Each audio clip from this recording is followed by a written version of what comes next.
भोलेनाथ आज अपने भक्तों से पूछ रहे होंगे कि ये कैसी श्रद्धा है, ये कैसा विश्वास है, किस तरह की भक्ति है ये। आप भी सोच कर देखिए, एक दो नहीं बल्कि 7,000 टन कूड़ा, और ये कूड़ा हरिद्वार में छोड़कर गए हैं वो लोग जो खुद को भोलेनाथ के भक्त साबित करने गए थे।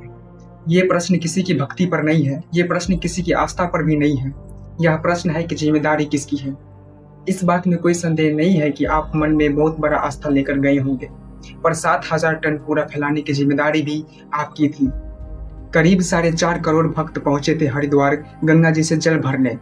4.5 करोड़ यानी दुनिया के कई देशों की आबादी से भी ज्यादा भक्तों ने गंगा जी से जल लिया और निकल पड़े अपने उन स्थानों की ओर जहां उन्हें शिव जी पर जल चढ़ाना था।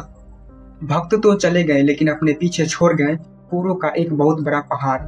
हरिद्वार से आ रही तस्वीरें परेशान भी करती है और विचलित भी करती है और कहीं न कहीं शर्मिंदा भी करती है। आपकी भक्ति, आपका आस्था, आपका विश्वास, आपकी भोलेनाथ ठीक वैसे ही है जैसे हमारे लिए। यह देश किसका है? यह सफाई की जिम्मेदारी किसकी है?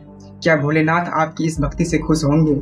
जब हरिद्वार से निकलने के बाद अपने पीछे छोड़ गए ढेर सारे प्लास्टिक, पन्नियां, टूटे हुए चप्पल, कपड़ों और कुछ ऐसे चीजें जिनके बारे में कहना और सुनना दोनों ही हिंदू होने के तौर पर शर्म महसूस कराता है।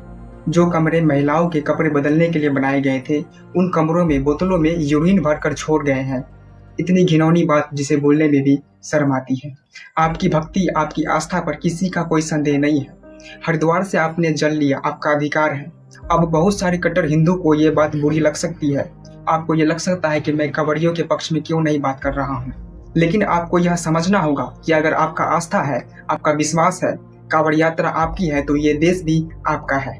एक तरफ हम गंगा को माँ कहते हैं और उसी गंगा में हम हजारों टन कचरा बहा रहे हैं। जहाँ दुनिया के और देश आविष्कार और वैज्ञानिक प्रयोगों में रिकॉर्ड बना रहा है, वहीं एक हम है जो 40,000 पुराने रिकॉर्ड भी तोड़ रहे हैं, और वो भी कूड़ा फैलाने का। कूड़ा तो फिर भी ठीक था, लेकिन जो बोतलों में भरकर आए हैं, आप उसका हिसाब कौन करेगा? याद रखिएगा, आपको जरूर बुरा लगेगा, पर आप जैसे कुछ लोगों की वजह से सैकड़ों करोड़ों लोगों को शर्मिंदा होना पड़ रहा है। इसे आप कुछ भी कहें, पर भक्ति और आस्था तो बिल्कुल भी नहीं। खैर, भगवान भोलेनाथ आपको सद्बुद्धि दे। जय हिंद।